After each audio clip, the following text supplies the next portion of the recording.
बिस्मिल्लाहिर्रहमानिर्रहीम। अस्सलाम वालेकुम। कैसे हो प्यारे बच्चों, उम्मीद करती हूँ खैरियत से होगे। चैप्टर नंबर 9 एक्सरसाइज 9A के अंदर हम रेट और रेशो से रिलेटेड कुछ क्वेश्चंस कर रहे हैं। तो ये बेसिकली हमारे पास इंटरमीडिएट लेवल के कुछ क्वेश्चंस हैं, जिसमें आप देख सकते हैं कि हमारे पास कुछ रेशो से रिलेटेड क्वेश्चन है जिसको हम सॉल्व करने वाले हैं। कहीं पर हमारे पास 2 क्वांटिटीज हैं और कहीं पर हमारे पास 3 क्वांटिटीज हैं। इसके अंदर सिर्फ 2 चीजों का हमने ध्यान रखना है।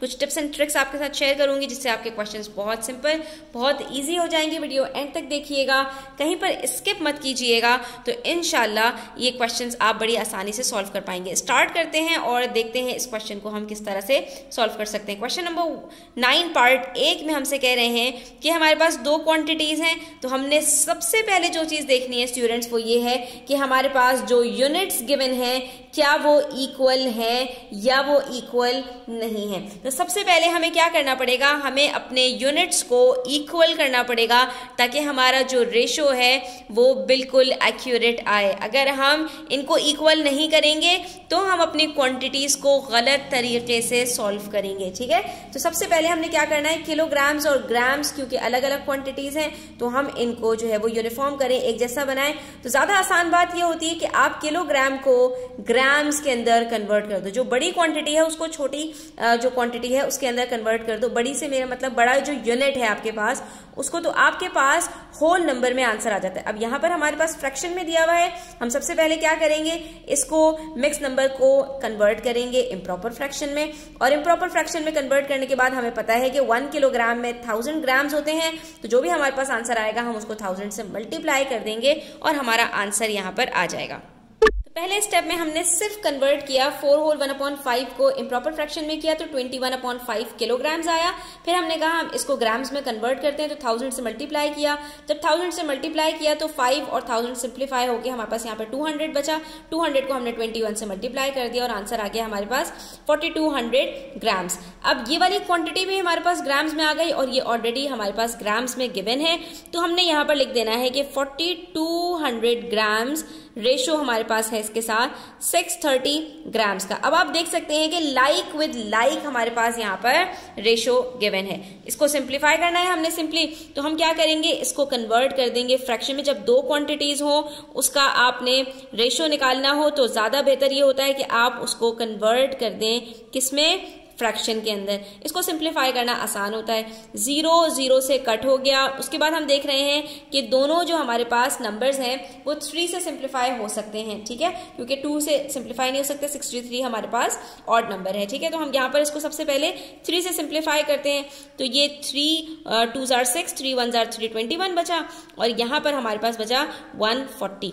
ठीक है, 3 1 जार 3 और बचा 12, 3 4 जार 12, तो ये हमारे पास 140 आ गया। दोनों अब हमारे पास ये 7 के टेबल में हमें जाते हुए नजर आ रहे हैं। 7 3 जार 21 और 7 2 जार 14, 0 एज इट इज। तो ये बन गया हमारे पास 20/3। अब इससे ज्यादा ये सिंप्लीफाई नहीं हो सकता तो हम इसको वापस रेशो की सूरत में लेकर आएंगे और ये बन जाएगा हमारे पास 20 ग्राम्स रेशो 3 ग्राम्स। तो हमारे पास रेशो क्या आ गया स्टूडेंट्स, 20:3 का। ठीक है, ये हमारे पास रेशो यहाँ पर निकल कर आ गया। उसके बाद पार्ट बी देखिए, तो यहाँ पर इन्होंने आपको एक डेसिमल में दे दिया, एक फ्रैक्शन में दे दिया। अब हम क्या करें, अब चाहे तो आप दोनों को डेसिमल में कर लीजिए, यानी फ्रैक्शन को डेसिमल में कन्वर्ट कर दीजिए, और चाहे आप दोनों को फ्रैक्शन में कर लीजिए। तो इसको हम दोनों तरीके से करके देखते हैं और देखते हैं हमारे लिए कौन सी चीज ज्यादा आसान है, हम उसी को चूज कर लेंगे। पहले हम कोशिश करते हैं कि हम ये फ्रैक्शन को जरा कन्वर्ट करते हैं डेसिमल में। ठीक है, तो ये 0.75 एज इट इज है। हम इसको जब कन्वर्ट करेंगे, 3 होल नंबर है, 3 whole number as it is आ गया। 5 को डिवाइड करेंगे जब 16 से तो हमारे पास आंसर आता है स्टूडेंट्स कोई 0.312। हमने 2 डेसिमल के बाद प्लेसेस लेनी क्योंकि यहाँ पे हमारे पास डेसिमल के बाद 2 प्लेसेस थी। ठीक है, अब चाहे तो हम ये करें कि दोनों को 100 से मल्टीप्लाई कर दें तो इनका डेसिमल खत्म हो जाएगा। ठीक है, इसको भी मल्टीप्लाई कर दें 100 से और इसको भी मल्टीप्लाई कर दें 100 से, तो ये हमारे पास बन जाएगा 75 और ये हमारे पास बन जाएगा 331। ठीक है, अब हम चाहे तो इन दोनों का एलसीएम निकालें, इन दोनों का हम यहाँ पर इसको सिंप्लीफाई करने की कोशिश करें। तो स्टूडेंट्स क्योंकि ये दोनों नंबर्स हमारे पास ऑड नंबर्स हैं, इवन नंबर्स नहीं है, और 331 हमारे पास काफी बड़ा नंबर है, कोशिश करेंगे तो ये सॉल्व हो जाएगा, लेकिन थोड़ा सा हमें यहाँ पर ये डिफिकल्ट लग रहा है। इसलिए हम कोशिश करते हैं कि हम इस 0.75 को कन्वर्ट करते हैं दूसरे मेथड में, फ्रैक्शन में, ठीक है। इसको कन्वर्ट करना फ्रैक्शन में कुछ भी मुश्किल बात नहीं है।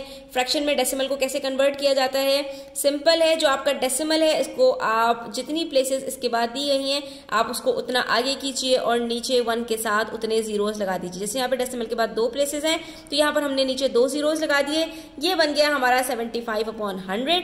और दूसरी तरफ हमारे पास जो ये फ्रैक्शन दिया हुआ है मिक्स नंबर में, हम इसको कन्वर्ट कर देंगे 3 × 16 48 + 5 53/16 इम्प्रॉपर फ्रैक्शन में। अब आप ये हमारे पास देख सकते हैं कि ये दोनों हमारे पास फ्रैक्शन आ चुके हैं। ये बन गया हमारे पास 75/100 और ये बन गया हमारे पास 53/16। अब जो हमारे पास पहला काम होता है जब हमारे पास फ्रैक्शंस दिए हुए हैं स्टूडेंट्स, तो हम जितना सिंप्लीफाई कर सकते हैं ना उसको हम उतना सिंप्लीफाई करने की कोशिश करते हैं। अब आप ये देखेंगे दोनों नंबर्स तो आराम से सिंप्लीफाई हो सकते हैं क्योंकि 75 और 100 दोनों 25 के टेबल में आते हैं। तो हमने कहा 25 3s are 75, 25 4s are 100, लेकिन ये दोनों सिंप्लीफाई नहीं हो सकते, हम इनको एज इट इज रहने देंगे और अब आप देखेंगे 2 स्टेप्स में ही हमारा क्वेश्चन इंशाल्लाह सॉल्व हो जाएगा, ठीक है। जब हमारे पास फ्रैक्शन में स्टूडेंट्स क्वेश्चन हो, अगर नंबर्स छोटे हैं तो आपने सिंपली क्या करना है, आपने क्रॉस मल्टीप्लीकेशन कर देनी है, आपका आंसर आ जाएगा। सिर्फ सिंप्लीफाई कर लीजिएगा। और अगर इस तरह से है कि नंबर एक जगह पर आपके पास जरा ज्यादा बड़े हैं तो आप क्या करें कि आप सिंपली इन दोनों का एलसीएम ले रहे हैं। यानी अगर आप ये देख रहे हैं कि एक नंबर दूसरे का मल्टीपल है, दूसरा फैक्टर है, तो सिंपली जो बड़ा नंबर आपके पास गिवन है दोनों साइड्स को उससे मल्टीप्लाई कर दो, आपका बड़ा आसानी से आंसर आ जाएगा। क्यों? क्योंकि जब आप दोनों को 16 से मल्टीप्लाई करोगे तो ये 16 से कट हो जाएगा, यहां पर आपके पास बचा 53 और यहां पर 4 1 जा 4 4 are 16, सिर्फ 4 को 3 से मल्टीप्लाई करो, आंसर आ गया 12/53। ये यहीं पर आपके पास सिंप्लीफाई हो गया, डिनोमिनेटर्स खत्म हो गए और होल नंबर में आपका आंसर आ गया, यानी आपका रेशियो निकल आया 12:53 का। ये मजीद सिंप्लीफाई नहीं हो सकता क्योंकि हमारे पास जो 53 है वो एक प्राइम नंबर है और ऑड नंबर है, ठीक है, जो 12 के टेबल में नहीं आता। अच्छा, तो अब आपने देखा कि अगर हम फ्रैक्शन में करते हैं स्टूडेंट्स तो हमारा क्वेश्चन सिंपल होता है, इसलिए डेसिमल के बजाय हमेशा प्रेफर किया करें कि अपने आंसर को आप फ्रैक्शन में सॉल्व करें और आखिर में उसको होल नंबर में कन्वर्ट करके आंसर निकाल लें, ठीक है। नेक्स्ट हमारे पास जो क्वेश्चन है उसके अंदर हमारे पास डेसिमल भी है, फ्रैक्शन भी है, होल नंबर भी है। इसको एक मिनट साइड पे रखें, पहले देखें कि यूनिट्स क्या क्या हैं। किलोग्राम, किलोग्राम और ग्राम। सबसे पहला काम करें किलोग्राम्स को ग्राम्स में कन्वर्ट कर दें, फिर हम देखते हैं कि हमारे पास क्या सिचुएशन बनती है। अच्छा जी डियर स्टूडेंट्स, यहाँ पर ये देखिए हमने 0.6 को जब किलोग्राम्स को कन्वर्ट किया 1000 से मल्टीप्लाई किया तो 600 ग्राम्स आया। 3/4 को भी 1000 से मल्टीप्लाई किया और सिंप्लीफाई किया तो हमारे पास आंसर बड़ी आसानी से 750 ग्राम्स आ गया और ये तो हमारे पास ऑलरेडी था ही। तो अब हमने क्या करना है, नेक्स्ट स्टेप में रेशियो कैलकुलेट करने के लिए जब भी 3 क्वांटिटीज हो तो आपने हमेशा उसका एलसीएम निकाल लेना है। एलसीएम भी नहीं बल्कि मैं कहूंगी यहाँ पर HCF निकाल लेना है। तो ये भी आप नई चीज यहाँ पर सीख लेंगे स्टूडेंट्स के HCF कैसे कैलकुलेट किया जाता है। तो सबसे पहली बात तो ये कि आपके पास तीनों क्वांटिटीज के अंदर जो 0 गिवन है ये तीनों में कॉमन है ना, इसको यहीं पर कट कर दीजिए, आपका जो कैलकुलेशन है वो सिंपल हो जाएगी, ठीक है। तो ये आपके पास क्या बन गया 60:75:40, तीनों के जीरोस कट हो गए क्योंकि तीनों 10 से इक्वली डिवाइड हो गए। उसके बाद हमने एलसीएम लेने के लिए क्या करना है, ये देखना है कि कौन सा नंबर ऐसा है जो तीनों को डिवाइड कर सके। ऐसे नंबर नहीं उठाने जो 2 को डिवाइड करें बल्कि ऐसे नंबर उठाने हैं जो तीनों को डिवाइड करें। अगर हम 2 की बात करें तो 2 60 और 40 को डिवाइड कर देगा लेकिन 75 को डिवाइड नहीं कर पाएगा, इसलिए हम 2 नहीं उठाएंगे। हमें HCF निकालना है, LCM नहीं निकालना। उसके बाद हम देखेंगे कि क्या 3 तीनों को डिवाइड कर सकता है, तो 3 60 और 75 को डिवाइड कर देगा, 40 को डिवाइड नहीं कर पाएगा, उसको भी हम छोड़ देंगे। हाँ, लेकिन अगर 5 की बात करें तो तीनों के आखिर में 0 और 5 है तो ये 5 तीनों को डिवाइड कर पाएगा, तो हम यहाँ पर 5 को उठाएंगे। 5 12s are 60, 5 15s are 75 और 5 8s are 40। ये तीनों को डिवाइड कर दिया 5 ने। उसके बाद आप देख सकते हैं कि ये जो तीनों नंबर्स हैं ये किसी के भी कॉमन मल्टीपल्स नहीं हैं। 12 15 3 के टेबल में आते हैं लेकिन 8 के टेबल में 8 3 के टेबल में नहीं आता, तो इसलिए हमारा जो आंसर है स्टूडेंट्स वो क्या आ जाएगा 12:15:8। ठीक है। तो ये सिर्फ 2 स्टेप्स में हमारा आंसर आया स्टूडेंट्स। पहले में हमने सिंपली क्या किया, किलोग्राम्स को ग्राम्स में कन्वर्ट किया, सारे यूनिट्स अपने सेम कर दिए, और जैसे ही वो हुआ तो फिर हमने उसके बाद सिंप्लीफाई किया, हमारे पास बचा 60:75:40, और हमने नेक्स्ट में सिर्फ HCF निकाला और हमारा आंसर यहाँ पर आ गया। इसी तरह से पार्ट डी में हमारे पास एक फ्रैक्शन है, एक हमारे पास डेसिमल है और तीसरा मिक्स नंबर है। तीनों को हम क्या करेंगे, सिंपल, हम इनको तीनों को फ्रैक्शन में कन्वर्ट कर देते हैं। तो यहाँ पर हमारे पास जो डेसिमल है स्टूडेंट्स, हमने सिंपली देखा कि डेसिमल के बाद कितनी प्लेसेस हैं, 1 प्लेस है, तो नीचे हमने एक 10 लगाया और ये हमारे पास बन गया 25/10।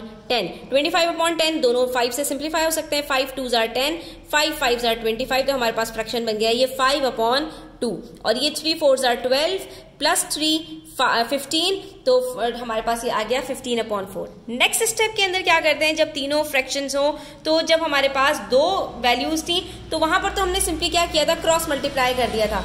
लेकिन यहाँ पर स्टूडेंट्स हमें क्या करना पड़ता है, अपने तीनों डिनोमिनेटर्स को सेम बनाना पड़ता है, ताकि हमारे पास ये तीनों उसके साथ कट हो जाएं और हमारे पास सिर्फ होल नंबर्स बच जाएं। तो अब यहाँ पर अगर हम देखें तो तीनों डिनोमिनेटर्स हमारे पास डिफरेंट हैं, कोई 2 अगर सेम होते तो हमें बड़ी आसानी होती, हम दोनों को आपस में मल्टीप्लाई कर लेते।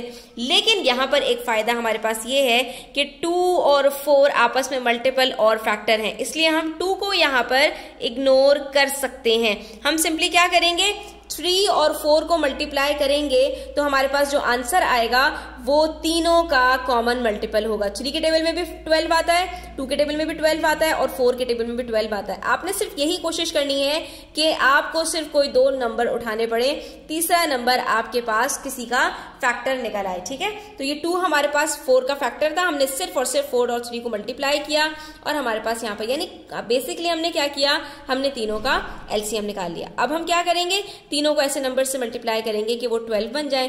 तो उसके लिए हमने क्या करना है, 3 को 4 से मल्टीप्लाई करना है, ऊपर नीचे दोनों, 2 को 6 से मल्टीप्लाई करना है, ऊपर नीचे दोनों, और 4 को 3 से मल्टीप्लाई करना है, ऊपर नीचे दोनों। और बच्चों जैसे ही हमारे पास तीनों डिनोमिनेटर सेम होंगे, हमने इनको कट कर देना है। ये फ्रैक्शन नहीं है स्टूडेंट्स, ये हमारे पास रेशोज है। रेशोज के अंदर थोड़ा सा डिफरेंट होता है कॉन्सेप्ट। जैसे ही तीनों डिनोमिनेटर्स हमारे पास सेम होंगे, जो ऊपर वाले नंबर्स बचे हैं यही हमारा रेशो बन जाएगा, दैट इज 4:30:45। यहाँ हम इसको थोड़ा सा और सिंपल कर दें स्टूडेंट्स, तो हमने जो अपना HCF निकाला था यहाँ पर हम सिंपल उससे मल्टीप्लाई कर दें अपने तीनों जो हमारे यहाँ पर जो रेशोज हैं, ठीक है। यानी 12 हमारे पास आया था ना 3 into 4 करके, तो हमने तीनों अपने रेशोज को मल्टीप्लाई किया, उससे उसके बाद सिंप्लीफाई कर दिया। 3 1s are 3, 3 4s are 12, 2 1s are 2, 2 6s are 12, 4 1s are 4, 4 3s are 12। अब जो आपके पास डिनोमिनेटर्स हैं वो खत्म हो गए, सिर्फ आपके पास जो न्यूमरेटर्स बचे हैं उसको आप मल्टीप्लाई कीजिए। 1 4s are 4, 5 6s are 30, 15 3s are 45, और ये आपका रेशो यहाँ पर इस तरह से कैलकुलेट हो गया। ज्यादा बेहतर है कि आप इसको इस तरह से कर लीजिए ताकि ना आप कंफ्यूज हो और ना आपको कोई प्रॉब्लम हो, ठीक है। इसी तरह लास्ट पार्ट देखिए, इसके अंदर भी आपके पास 2 डेसिमल्स हैं, इनको आप फ्रैक्शन में कन्वर्ट कर लीजिए, ज्यादा आसान है। डेसिमल के बाद एक प्लेस है, नीचे एक 10 लग जाएगा, 12/10। यहाँ पर ये हमारे पास मिक्स नंबर है, इसको हमने कन्वर्ट कर दिया, 3 10s are 30 प्लस 3 33/10, और इसको भी हमने कन्वर्ट कर दिया, डेसिमल के बाद एक प्लेस है 10 लगाकर 55/10, ठीक है। हमारे पास यहाँ पर तीनों नंबर्स के अंदर हमारे पास 10 आ गए, तो हम सिंपली क्या करेंगे, तीनों को 10 से मल्टीप्लाई कर देंगे, तो हमारे पास डिनोमिनेटर्स खत्म हो जाएंगे। ये हमारे पास बन जाएगा 120, ये हमारे पास बन जाएगा 330, और ये हमारे पास बन जाएगा 550। फिर वही बात कि हमने सिंपली क्या करना था कि हमने इन तीनों 10 को खत्म कर देना था, तो हमारे पास आंसर आ जाता है। क्योंकि तीनों डिनोमिनेटर्स हमारे पास यहाँ पर सेम हो चुके हैं स्टूडेंट्स, तो हमारे पास ये क्या बनेगा, 12:33:55, और ये हमारा आंसर आ गया। क्योंकि रेशो कैलकुलेट करते हुए जैसे ही आपके तीनों डिनोमिनेटर्स सेम हो जाते हैं, वैसे ही आपके पास जो न्यूमरेटर्स होते हैं वो आपके पास जो है वो रेशो आपके बन जाते हैं, ठीक है। आपने डिनोमिनेटर्स को कट कर देना होता है। आई होप स्टूडेंट्स ये आपको क्लियर हो गया होगा। इसके कोई भी क्वेश्चंस हो, क्वेरीज हो, कमेंट सेक्शन में आप पूछ सकते हैं। वीडियो अच्छी लगी हो तो लाइक कीजिएगा, अपने फ्रेंड्स के साथ शेयर कीजिएगा, चैनल सब्सक्राइब कर लीजिएगा। अपना ख्याल रखिएगा। अल्लाह हाफिज।